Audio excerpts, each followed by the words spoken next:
সাবেক আইজিপি রাজসাক্ষী হওয়ায় জুলাই হত্যাকাণ্ডের রহস্য উন্মোচনের প্রত্যাশা, সত্য প্রকাশের সাক্ষীর মুক্তি মিলতে পারে বলছেন প্রসিকিউটররা। নারী আসন সহ দ্বিকক্ষ বিশিষ্ট আইনসভা নিয়ে বৈঠকে ঐকমত্য কমিশন, জুলাই আন্দোলনে নারীদের ভূমিকাকে স্বীকৃতি দেওয়ার দাবি আলী রিয়াজের। বিভিন্ন হত্যাকাণ্ডে নাম জড়িয়ে বিএনপি নেতাদের চরিত্র হরণের চেষ্টা চলছে, অভিযোগ ফখরুলের। মিটফোর্ডের ঘটনায় দলীয় তদন্ত কমিটির ঘোষণা। এবং মূল্যস্ফীতি কমলেও অর্থনীতিতে নতুন করে অস্থিরতা বাড়াচ্ছে ট্রাম্পের শুল্ক নীতি, মার্কিন বাজারে প্রতিযোগিতার সক্ষমতা হারানোর শঙ্কা।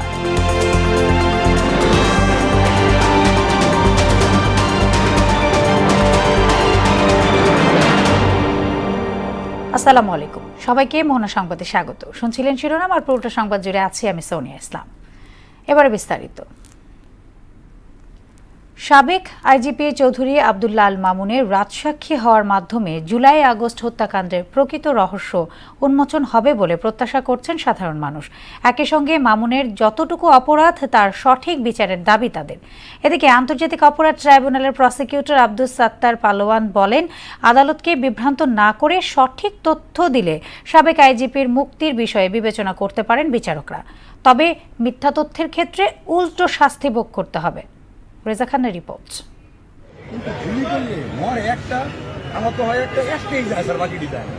জুলাই হত্যাকাণ্ডের প্রমাণ হিসেবে এমন অসংখ্য ভিডিও রয়েছে আন্তর্জাতিক অপরাধ ট্রাইব্যুনালের কাছে। এছাড়া জাতিসংঘের মানবাধিকার কমিশনের প্রতিবেদনেও উঠে এসেছে 1400 মানুষকে হত্যার তথ্য প্রমাণ। এ নিয়ে অসংখ্য মামলা চলছে আন্তর্জাতিক অপরাধ ট্রাইব্যুনালে। এই পরিস্থিতিতে নিজের দোষ স্বীকার করে রাজসাক্ষী হয়েছেন স্বৈরাচার শেখ হাসিনা আমলের সাবেক আইজিপি চৌধুরী আবদুল্লাহ আল মামুন। শীর্ষ সন্ত্রাসী এরশাদ শিকদারের দেহরক্ষী নুরে আলমের পর দেশের ইতিহাসে রাজসাক্ষী হওয়ার দ্বিতীয় নজির স্থাপন করলেন সাবেক একজন আইজিপি। প্রকৃতপক্ষে কি হয়েছে, কি ঘটছে সেটা বের হয়ে আসা এবং দেশবাসী সেটা জানতে পারলে সেটা আমার মনে হয় সবচেয়ে ভালো হয়। শেখ হাসিনার আমলে যে উনি কার্যক্রম করেছেন, হয়তো নিজে সেভ করার জন্য বা অনুতপ্তর কারণে কোনো মেকানিজম হতে পারে, এটা হতে পারে তার নিজেকে সেভ করার জন্য। চৌধুরী আবদুল্লাহ আল মামুন রাজসাক্ষী হলেও জুলাই হত্যাকাণ্ডে জড়িত থাকার অপরাধে তারও সঠিক বিচার দেখতে চান সাধারণ মানুষ। সেও যেহেতু অপরাধী, আমি আসলে তার বেকসুর খালাসে এটাকে আমি সমর্থন করি না। ছাড়াবো উচিত না, কারণ এমনি অনেক সাধারণ শিক্ষার্থী আমাদের মধ্যে তরুণরা অনেকে মারা গেছে। মুক্তিও পেতে পারে, জেলও হইতে পারে। প্রকৃত সত্য তুলে ধরলে সাবেক আইজিপির মুক্তির বিষয়টি আদালতের উপর নির্ভর করবে।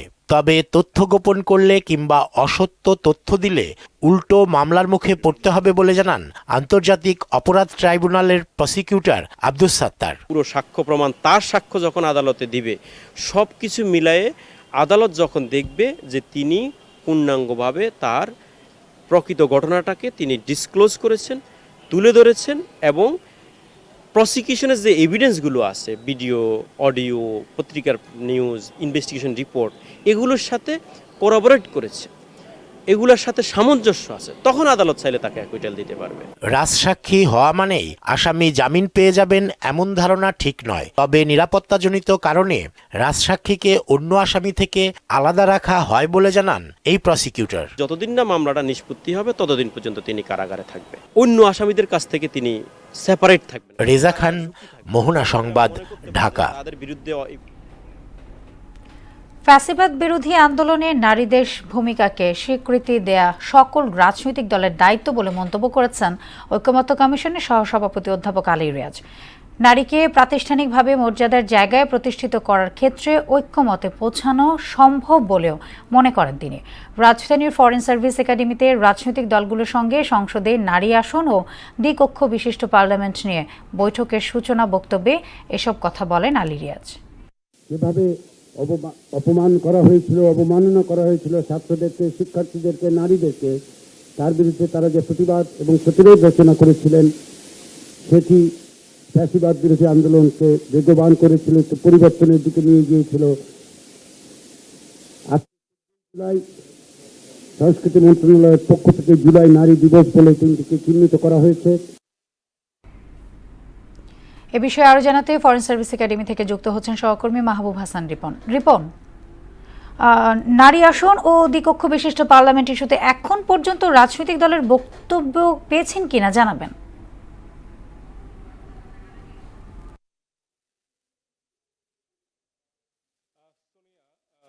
যেমনটি আপনি আসলে বলছিলেন যে সেটা হচ্ছে বিকক্ষ বিশিষ্ট পার্লামেন্ট। মধ্যাহ্ন বিরতির সময় আমরা যে বক্তব্যটা পাই, এখন পর্যন্ত সেই বক্তব্যটা আমরা এখনো পাইনি। তবে প্রথম যে বিষয়টি নিয়ে কথা হচ্ছে যে সংসদে নারী আসন, এটি নিয়ে রাজনৈতিক দলের মধ্যে এক ধরনের দ্বিমত ছিল। সেটা হচ্ছে যে সংসদে নারী আসন 100টি উন্নতি করা হবে, এটা নিয়ে যেমন এক ধরনের আলোচনা ছিল। সেইটা কিভাবে হবে, অর্থাৎ পিআর সিস্টেমে হবে না সরাসরি কি পরিস্থিতি হবে, সেটা নিয়ে কিন্তু রাজনৈতিক দলের মধ্যে মতবিরোধ ছিল। সেই জায়গা থেকে আসলে নতুন একটি প্রস্তাব কমিশন দিয়েছে। সেই প্রস্তাবটি হচ্ছে যে যারা 25টির অধিক আসনে নির্বাচন করবে আগামী জাতীয় নির্বাচনে, তারা হচ্ছে 3/1 ভাগ, অর্থাৎ 1/3 আসলে নারী সংসদ সদস্য প্রার্থী তারা সেটি নিশ্চিত করবে। এই প্রার্থিতা নিশ্চিতের মাধ্যমেই তারা হচ্ছে নারীর যে অংশগ্রহণ, সেই অংশগ্রহণে করতে চাচ্ছেন কমিশন। এটা নিয়ে এখন পর্যন্ত যে আলোচনা, সেই আলোচনাটা চলছে। দ্বিতীয় যে আলোচনা, সেটা হচ্ছে দ্বিকক্ষ বিশিষ্ট পার্লামেন্ট। এই আলোচনা এর আগে 3 দফায় হয়েছে, কিন্তু এখন পর্যন্ত চূড়ান্ত কোনো সিদ্ধান্ত আসেনি। দ্বিকক্ষ বিশিষ্ট পার্লামেন্টের ক্ষেত্রে উচ্চকক্ষ যেটি হবে, উচ্চকক্ষে কিভাবে নির্বাচনটা হবে, পিআর সিস্টেমে হবে না হচ্ছে মানে আসন ভিত্তিক নিম্নকক্ষের আসনের উপর অনুপাত করে দ্বিকক্ষ যারা উচ্চকক্ষ থাকবেন সেখানে নির্বাচন হবে কিনা, এরকম অনেকগুলা আলোচনা আছে। তার মধ্যেই আমরা যেটি জানতে পেরেছি সেটি হচ্ছে নতুন যে প্রস্তাবটি কমিশন দিতে চায় সেটি হচ্ছে যে পিআর সিস্টেম অথবা সরাসরি নির্বাচন কিংবা তার বাহিরে, অর্থাৎ এই যে প্রশাসনিক যে জেলাগুলো আছে সেখান থেকে একজন করে প্রতিনিধি নির্বাচন করা এবং সিটি কর্পোরেশন থেকে একজন করে প্রতিনিধি নির্বাচন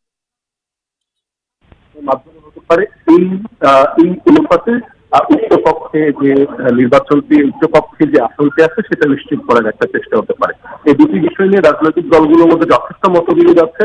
আজকে আমরা আসলে জানতে পারবো শেষ পর্যন্ত কি হচ্ছে। তবে এই ছিল আমার কাছে ফরেন সার্ভিস একাডেমি থেকে সবশেষ। রিপন, আপনাকে ধন্যবাদ। গণ অভ্যুত্থান চলাকালে গেল 5ই আগস্ট রাজধানীর চাংখারপুলে 6 জনকে হত্যা মামলার বিচার শুরুর আদেশ পড়া শুরু করেছেন আন্তর্জাতিক অপরাধ ট্রাইব্যুনাল। এদিন সাবেক ডিএমপি কমিশনার হাবিবুর রহমান হাবিব সহ 8 জনের অব্যাহতির আবেদন খারিজ করেন ট্রাইব্যুনাল। এর আগে সকালে এই মামলায় আন্তর্জাতিক অপরাধ ট্রাইব্যুনালের কনস্টেবল সুজন সহ 4 জনকে হাজির করা হয়।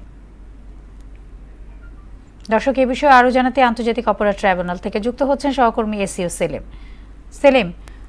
চাংখারপুলের হত্যা মামলা সহ ট্রাইব্যুনালে আজকের সার্বিক চিত্র কি দেখছেন জানাবেন।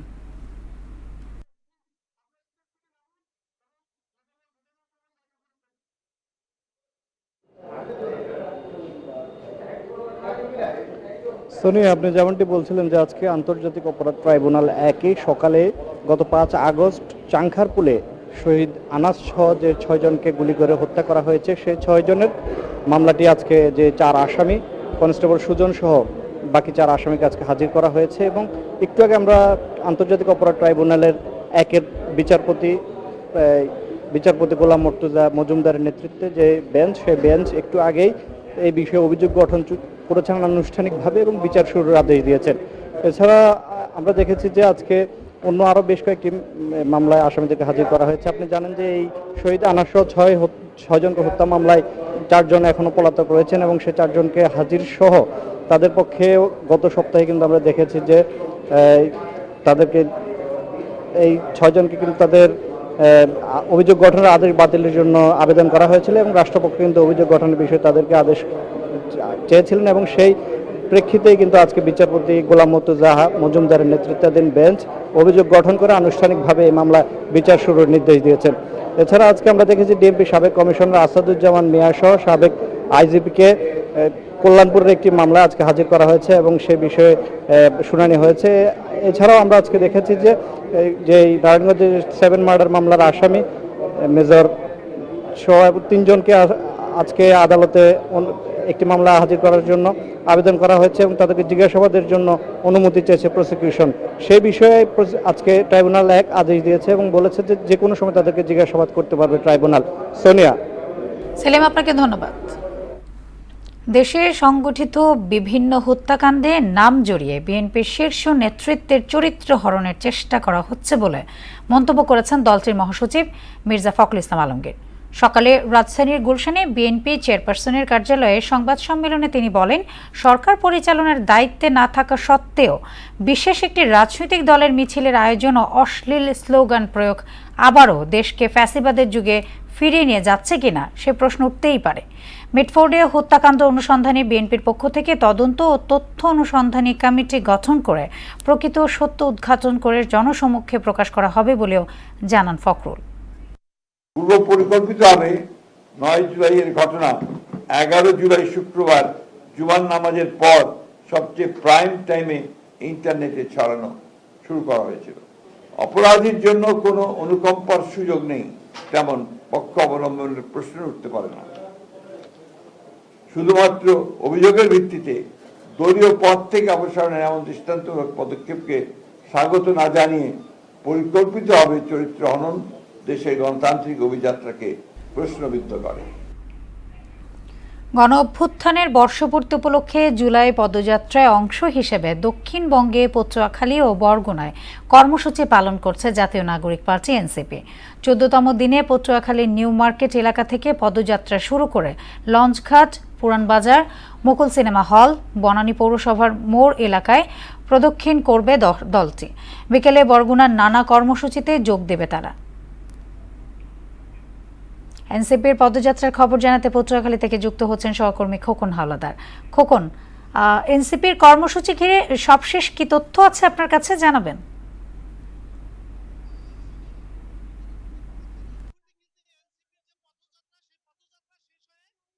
কেন্দ্রীয় যে নেতৃবৃন্দ রয়েছে তারা কিন্তু এখন এখানে যে পদযাত্রার যে মঞ্চ হবে সেই মঞ্চের দিকে কিন্তু তারা কিন্তু এগিয়ে আসছেন। আমরা আপনাদেরকে জানিয়ে রাখি যে সকাল 11:30টার দিকে কিন্তু পদযাত্রা শুরু হয়ে এই মাত্র পটুয়াখালীর বিভিন্ন যে গুরুত্বপূর্ণ যে স্থাপন যে সড়ক রয়েছে সেই সড়ক কিন্তু তারা পরিদর্শন করে কিন্তু এই মাত্র সার্কিটের সামনে এসে পদযাত্রা শেষ হয়েছে। এখন এখানে কিন্তু যে এই যে পদযাত্রার যে মঞ্চ রয়েছে সেই মঞ্চের দিকে কিন্তু তারা কিন্তু এগিয়ে আসছেন। এখনই কিন্তু সেখানে কিন্তু তারা নেতৃবৃন্দরা এখানে আসবেন এবং তারা কিন্তু এখানে এসে এই যে পটুয়াখালীর যারা এখানে যে এনসিপির যে নেতৃবৃন্দ রয়েছে এবং এখানে যারা রয়েছে তাদের মাঝে কিন্তু তারা কিন্তু এখানে কিন্তু বক্তব্য রাখবেন। আমরা আপনাদেরকে দেখানোর চেষ্টা করছি এই মুহূর্তে কিন্তু আমরা রয়েছি সেই যে পদযাত্রার যে মঞ্চ সেই মঞ্চের সামনে এবং আমরা আপনাদেরকে দেখানোর চেষ্টা করছি যে নাহিদ থেকে শুরু করে সার্জিস এবং হাসনাত আব্দুল্লাহ সবাই কিন্তু এখানে কিন্তু এসেছেন মঞ্চে এবং তারা কিন্তু আজকে তাদের এই যে পটুয়াখালীতে যে এনসিপির যে পথযাত্রা সেই বিষয়ে কিন্তু তারা এখানে বক্তব্য রাখবেন।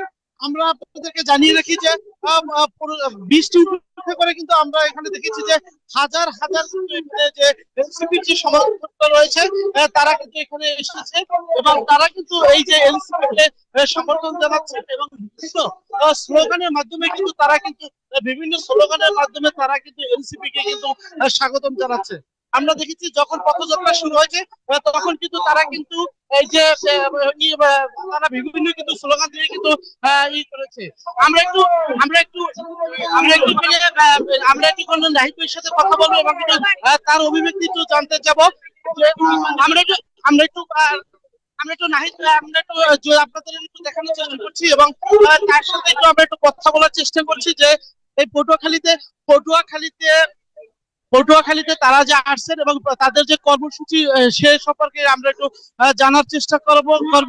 আমরা এই মুহূর্তে কিন্তু একেবারে যে সেই মঞ্চ রয়েছে সেই মঞ্চের সামনে রয়েছে এবং আপনাদের কিন্তু দেখানোর চেষ্টা করছি তারা কিন্তু এই মুহূর্তে কিন্তু পথযাত্রা শেষ করে কিন্তু এখানে অবস্থান গ্রহণ করছে এবং তারা যেটা বলছেন যে এনসিপি কে সকলের মাঝে পরিচিতি করার জন্য এবং তাদের সামনে যে মিশন রয়েছে এনসিপি আসলে কি করতে যাচ্ছেন তাদের উদ্দেশ্য কি সেই বিষয়ে তারা কিন্তু এখন এখানে বক্তব্য রাখবেন।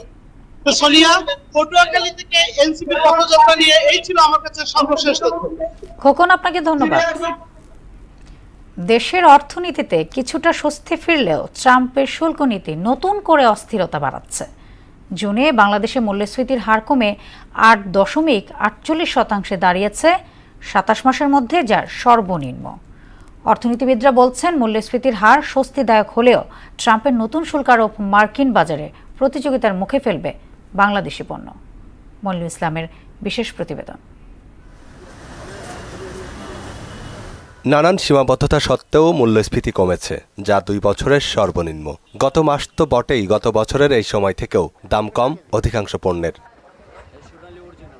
পরিসংখ্যান ব্যুরোর তথ্য বলছে খাদ্য এবং খাদ্য বহির্ভূত উভয় পণ্যের দাম কমেছে, তাই মূল্যস্ফীতির হারও কমছে। চলতি বছরের মেতে খাদ্যপণ্যে মূল্যস্ফীতির হার ছিল 8.59%, যা জুনে নেমেছে 7.39%। আর খাদ্য বহির্ভূত পণ্যে মে থেকে কিছুটা কমে জুনে হয়েছে 9.37%, যার গড় হার 8.48%। খাদ্য মূল্যস্ফীতি অনেকটা কমেছে, এখন 7.39% হয়েছে। মূল্যস্ফীতি নিয়ে স্বস্তি অন্তর্বর্তী সরকারের অর্থনৈতিক সাফল্য হিসেবে দেখছেন নওগাঁ বিশ্ববিদ্যালয়ের উপাচার্য।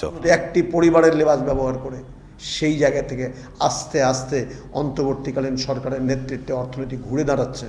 সেই ঘুরে দাঁড়ানোর সুফল হলো এই মূল্যস্ফীতিটা কমে যাওয়া। আশা করি এই ধারা অব্যাহত থাকবে এবং ফেব্রুয়ারিতে যে জাতীয় নির্বাচন, বহুল প্রত্যক্ষিত জাতীয় নির্বাচনে যারাই ক্ষমতায় আসবে এই ধারাকে অব্যাহত রাখবে এবং কোনোদিন যেন এই আর্থিক সেক্টরে এই কালো মেঘ যেন আবারও জাঁকিয়ে বসতে না পারে।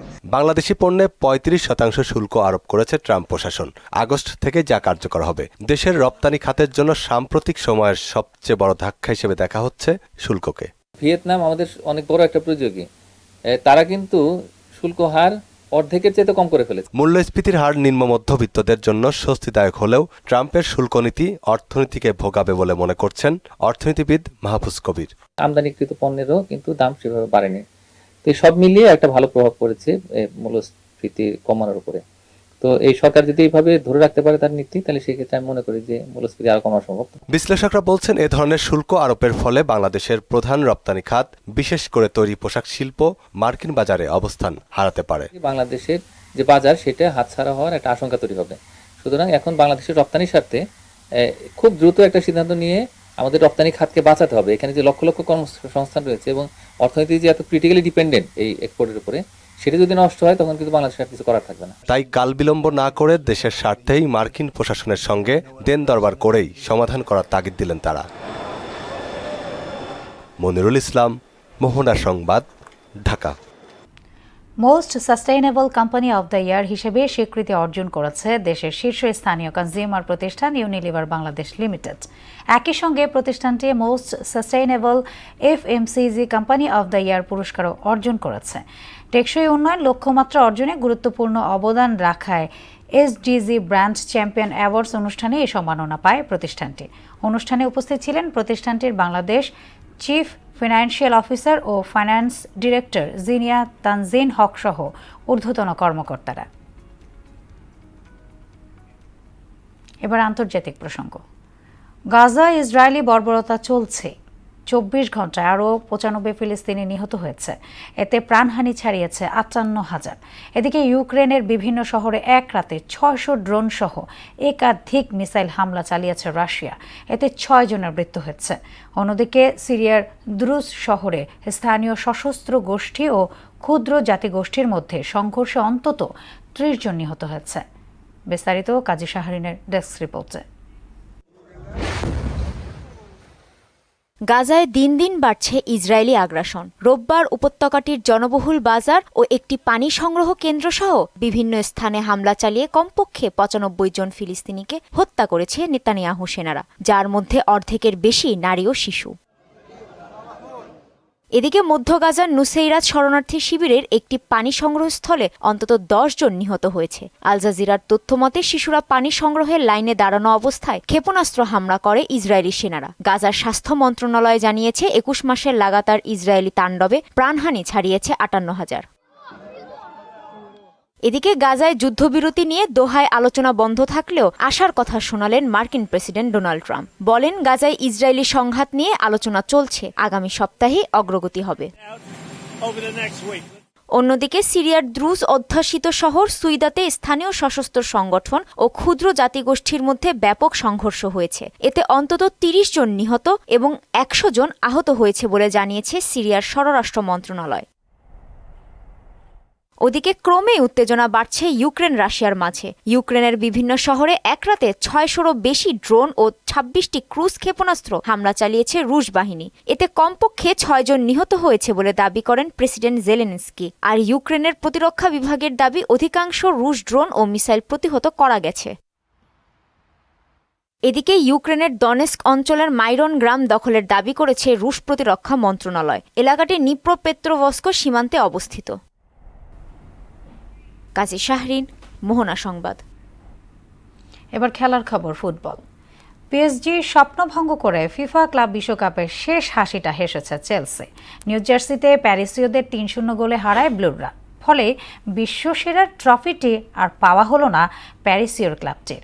অন্যদিকে এ নিয়ে দ্বিতীয়বার ট্রফি পেল চেলসি, পেয়েছে রেকর্ড পরিমাণ প্রাইজ মানিও। বাকিটা জানাচ্ছেন মুদাসসির আলী। ফিফা ক্লাব বিশ্বকাপের শিরোপা নির্ধারণী ম্যাচের ভেন্যু নিউ জার্সির মেটলাইফ স্টেডিয়াম, যেখানে যুদ্ধটা হয় চেলসি ও পিএসজির মধ্যে। শিরোপা যুদ্ধ দেখতে মাঠে উপস্থিত হন ৮১,০০০-এর বেশি দর্শক। ছিলেন মার্কিন প্রেসিডেন্ট ডোনাল্ড ট্রাম্পও। খেলা শুরুর আগে অনুষ্ঠিত হয় জাঁকজমকপূর্ণ সমাপ্তি আয়োজন, যেখানে পারফর্ম করেন কোল্ডপ্লে, এমানুয়েল কেলি, রবি উইলিয়ামসের মতো সঙ্গীত তারকারা। এরপর মাঠে গড়ায় খেলা। প্রথমার্ধেই প্যারিসীয়দের গুড়িয়ে দেয় ব্লুরা। ২২ মিনিটে পিএসজি দুর্গে হানা দেয় চেলসি। বা পায়ের নিচু শটে লিড এনে দেন কোল পালমার। ৮ মিনিটের ব্যবধানে আরও একবার লক্ষ্য ভেদে সফল হন এই ইংলিশ উইঙ্গার। ব্যাকফুটে চলে যায় লুইস এনরিকের শিষ্যরা। ৪৩ মিনিটে আরও এক ধাক্কা খায় পিএসজি। এবারে কোল পালমার গোল না করলেও তার পাশেই প্যারিসের পোস্টে বল পাঠান জোয়াও পেদ্রো। দ্বিতীয়ার্ধে কোনো গোল হয়নি। এর মধ্যে কুকরেইয়ার চুল টানায় জোয়াও নেভেস লাল কার্ড নিয়ে মাঠ ছাড়লে ১০ জনের দলে পরিণত হয় পিএসজি। শেষ বাঁশি বাজা মাত্রই উল্লাসে মেতে ওঠে চেলসি। আগে ৭ দল নিয়ে আয়োজন হলেও এবার এই প্রথম ৩২ দল নিয়ে হয় ক্লাব বিশ্বকাপ। ফলে এর আগে একবার চ্যাম্পিয়ন হওয়া চেলসির কাছে ২০২৫-এর শিরোপা অর্জন এক অনন্য রেকর্ড। ব্লুদের হাতে ট্রফি তুলে দেন ফিফা প্রেসিডেন্ট জিয়ান্নি ইনফান্তিনো এবং মার্কিন প্রেসিডেন্ট ডোনাল্ড ট্রাম্প। টুর্নামেন্টের সেরা ফুটবলার হয়েছেন কোল পালমার, সেরা গোলরক্ষক চেলসির রবের্তো সানচেস, আর সেরা উদীয়মান খেলোয়াড় হয়েছেন পিএসজির দুয়ে। মুদাসসির আলী, স্পোর্টস ডেস্ক, মোহনা সংবাদ। শেষ করবে মোহনা সংবাদ, যাবার আগে শিরোনামগুলো আরও একবার।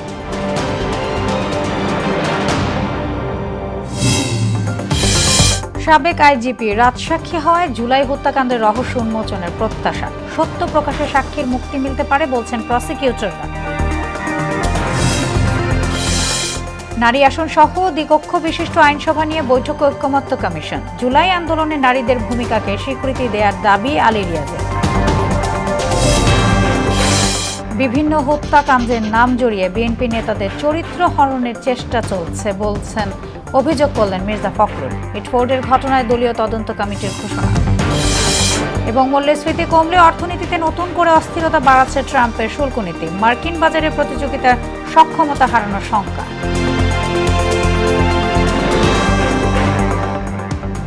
এই ছিল মোহনা সংবাদে। পরবর্তী সংবাদ বিকেল 5:30টায়। এর আগে বিকেল 3টায় দেখবেন সংবাদ এক নজরে।